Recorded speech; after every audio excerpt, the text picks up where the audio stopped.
Assignments that don't fit neatly into categories. The purple represents the labs and the green represents the group project. I'm currently undecided, but I'm also on the pre-nursing track. Okay.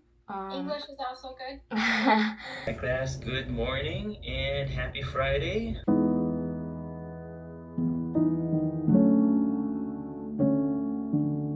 Hey guys, it's Janice and welcome back to my channel. And if you're new, welcome to my channel.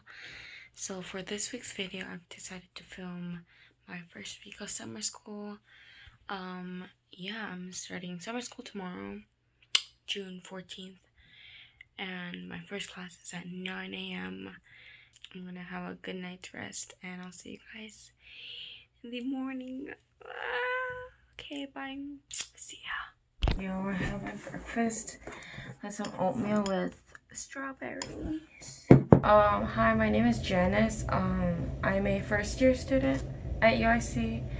I'm tracking to be a pre-nursing, and I hope to major in nursing. Nice. 2 nursing, 2 math, 1 PA. Sorry, not first question. First rule. All non-zero numbers are significant. So what does that mean? It means that every number counts. So if I have, let's say, 321, oh, that was horrible, but 321, that has 3 significant figures.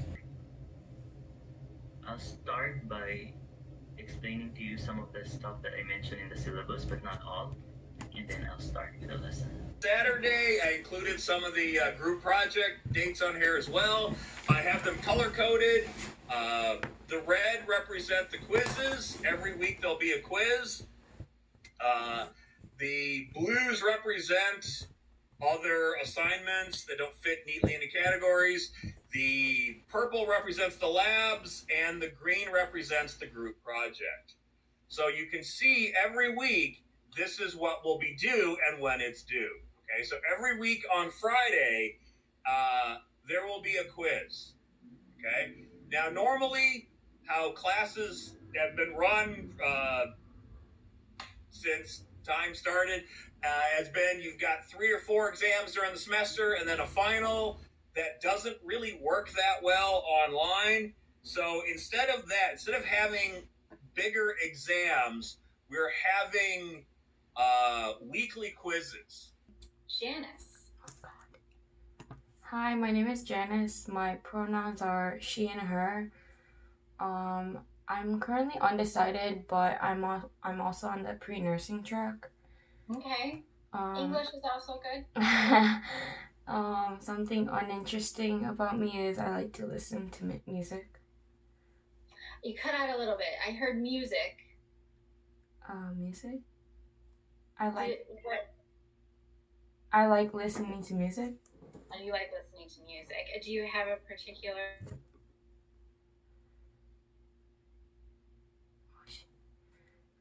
Sorry, my internet is like unstable right now, so... That's okay. Like what kind of genre I like to listen to? Sure, or your favorite song currently. I like listening to K-pop most of the time, but like any genre is fine for me. Right. I have a whole lot of readings for this class. Most of the readings are in the first few weeks. They are what I think are very valuable resources for talking about writing, talking about framing your research in particular ways. So they are easy reads, but they are important, so I want you to read them carefully. All of that will be on Blackboard. Anything else that you read is going to be specific to your project. So there is a significant amount of reading that sort of isn't in the syllabus itself, and it really has everything to do with you and your project. I won't go over each and every course policy. I will show you.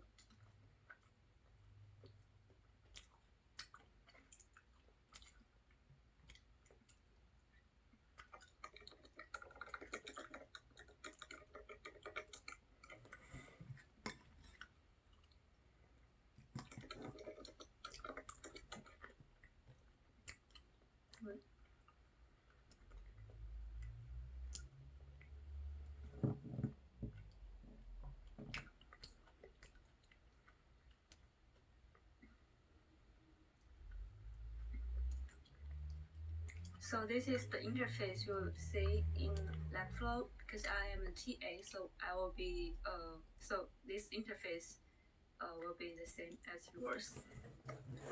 So first you can have this grading rubric and this instructions. So the materials will be listed here by week.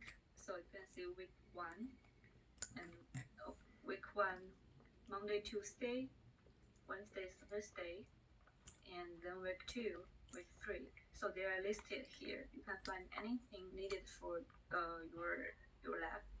For now, this week, for this session, where Tuesday introduction session, we just have the safety quiz material. That whole studio, okay, it's mostly concentrated Coffee's so in good. the golf ball, right? So protons are in the nucleus. So you have your protons here. Inside this nucleus, you have your protons and your neutrons. Around the nucleus is your electrons. So sunny today. So this is a slide that tells you some information about these subatomic particles.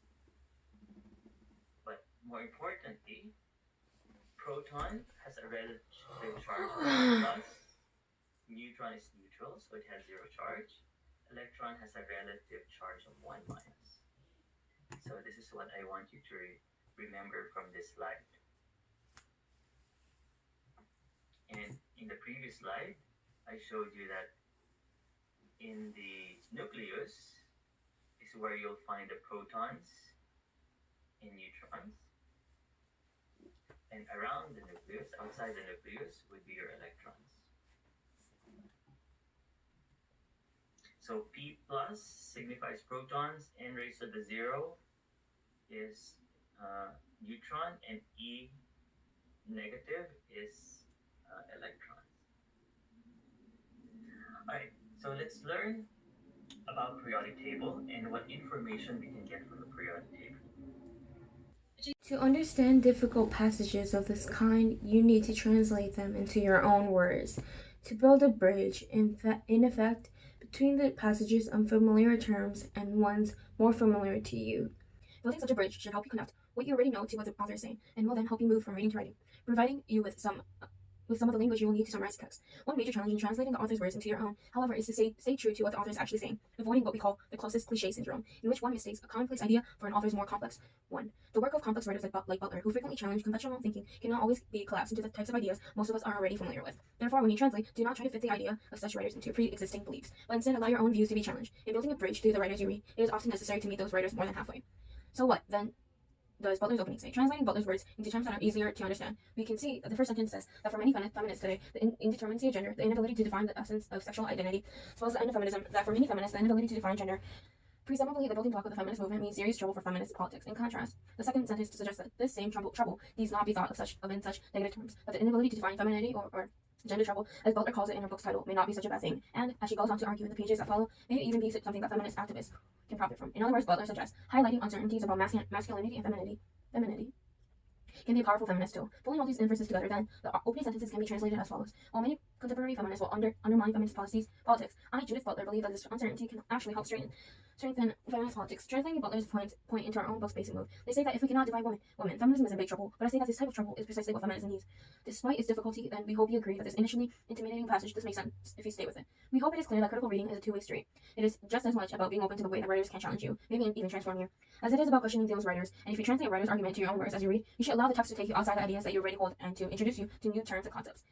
Even if you end up disagreeing with an author, you first have to show that you have really listened to what he or she is saying, have fully grasped his or her arguments, and can accurately summarize those arguments. Without such deep, attentive listening, any critique you make will be superficial and decidedly uncritical. It will be a critique that says more about you than about the writer or idea you're supposedly responding to. In this chapter, we have tried to show that reading for the conversation means looking not just for the thesis of a text in isolation, but for the view or views that motivate that thesis, they say. We have also tried to show that reading for the conversation means being alert for the different strategies writers use to engage the views that are motivating them. Since Not all writers engage other perspectives in the same way. Some writers explicitly identify and summarize a view they are responding to at the outset of the text, and they return to it frequently as their text unfolds. Some refer only obliquely to a view that is motivating them, assuming that readers will be able to construct that view on their own. Other writers may not explicitly distinguish their own view from the views they are questioning in ways that all of us find clear, leaving some readers to wonder whether a given view is the writer's own or one that he or she is challenging. And some writers push up against the they say that is motivating them in a challenging academic language that requires readers to translate what they are saying into more accessible everyday terms. And some then, though more persuasive writers do follow a conversational they say I say pattern, they do so in a great variety of ways. What this means for readers is that they need to be armed with various strategies for detecting the conversations and what they read, even when those conversations are not self-evident. So this passage is, I don't know what book it is. I think it's no. This is what's motivating this writer in parentheses, not parentheses, in quotation marks, and then I think the subject is reading for the conversation. Oh my god, my voice is dying. I realized my god, and I'm not reading all that. Yeah, that was a good read. Articulation of the problem, articulation of the population, and the connection to the kind of big ideas, and so that'll get into the causes, right, that you'll be exploring in your project, and so that can be something like it can be something like discrimination. It can be something like problems of neoliberalism, right? It can be something particular, like, so I think someone was interested in U.S. foreign policy, right? So those are like the bigger ideas that your specific project is connecting to. So what we just did with those Boothian sentences, that can be a kind of guide of expanding that into your abstract. And then Maura is asking, is women too broad? So not necessarily, Maura. There's also a kind of geographical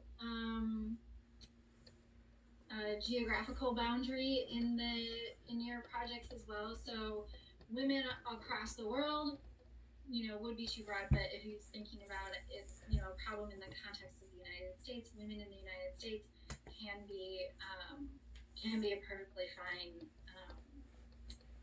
population.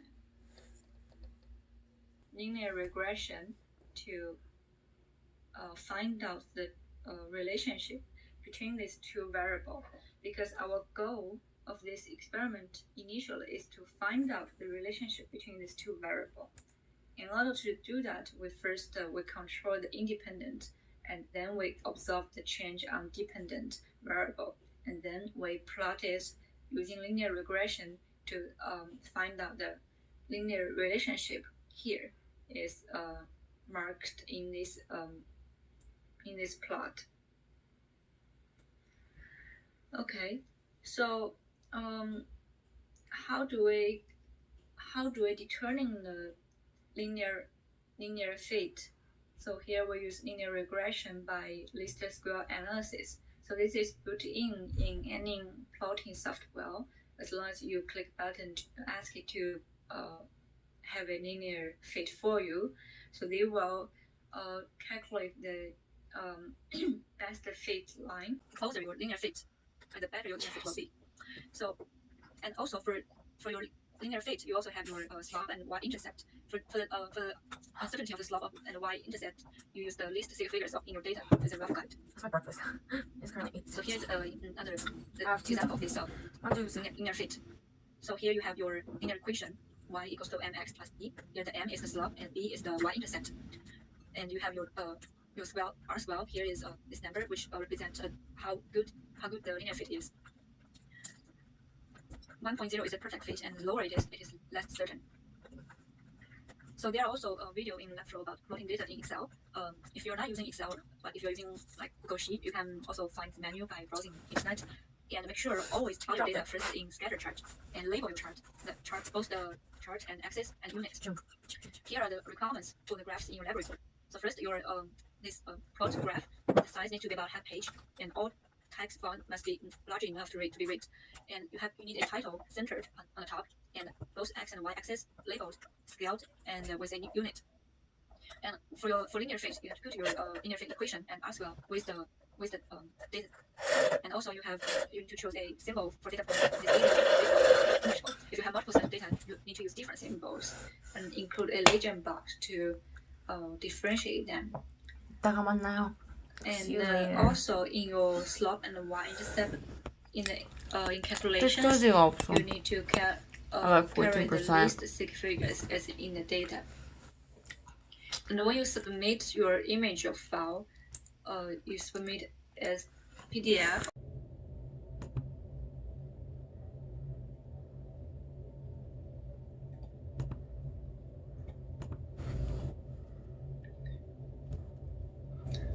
Alright class, good morning and happy Friday. I hope you're all doing okay. You're surviving this first week. Alright, so let's learn how to write and name chemical formulas. So we write them by, we'll start with ionic compounds. Right? So in ionic compounds, we write and name the chemical formulas based on the cation, the anion. Alright, also on Sunday we have the intro essay. Again, those are easy points. Basically, if you follow the directions and write what you're supposed to write, you'll get full points. I won't have like a rubric or anything. I'm not going to put little check marks by everything, make the guy everything or not. But as long as it's a coherent paragraph or two, it should be fine.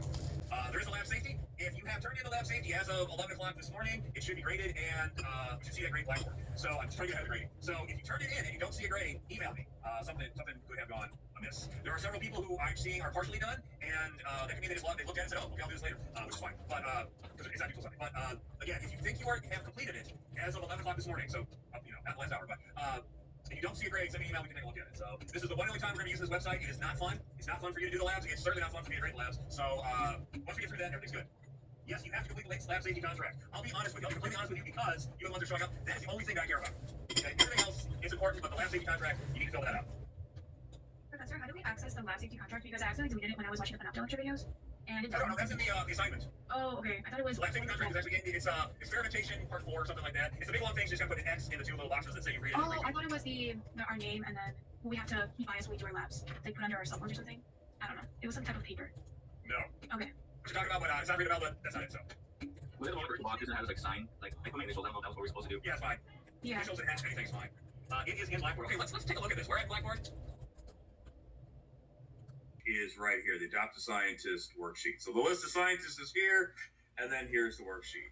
So so much you work need to get that done by the end of week 2. So Procrastinating already. Don't have your group I should have done yet, most of. and I can't do that until Saturday because add drop is done on Friday, and I want to make sure I'm working with the most up-to-date rosters. So I can't do that until Saturday morning. So once that gets out to TAs, they'll create the groups. Most likely Okay. and, 결심했어. I can do this. We can do this together. They'll send you an email. Okay. I'll see you after class. You are in a I have to do a lot of section, work today, so. if your brother, My cousin, hair. roommate, whatever.